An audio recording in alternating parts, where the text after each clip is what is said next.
Гаит намазы укылгандан башлап, янәле 3 көн дәвамында. Ниндәй мал корбанга ярый? Бер кеше исеменнән харык һәм кәзә 1 яшьтән алып һәм 2 кеше исеменнән хыер 2 яшьтән алып малдарының корбан итен халырга була.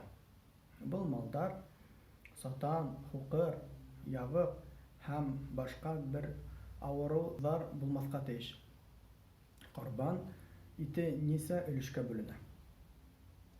Халынган ит 3 өлешкә бүленә. Бер өлеше корбан халган кешенең үзенә кала. Икенче бер өлеше корбан халган кешенең тугандарына өлешелә. Һәм өченче бер өлеше мохтаҗларга таратып бирелә. Корбан халганда ниндәй дуга укыла?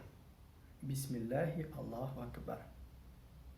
Время жертвоприношения, начиная с завершения праздничной молитвы и в течение 3 дней в этом году до заката 23 июля. Что можно приносить в жертву? От одного человека мелкий рогатый скот, то есть баран или коза, возрастом не менее 1 года. От имени 7 человек можно закалывать корову или же быка не менее 2 лет.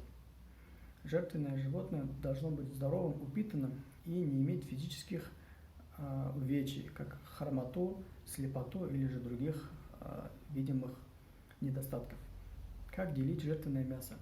Мясо жертвенного животного делится на 3 части. 1 доля остается тому, кто принес жертву, 2 доля раздается родственникам, близким, а 3 же часть раздается нуждающимся. Какая молитва читается во время закалывания? Бисмиллахи Аллаху акбар. Именем Аллаха, Аллах велик.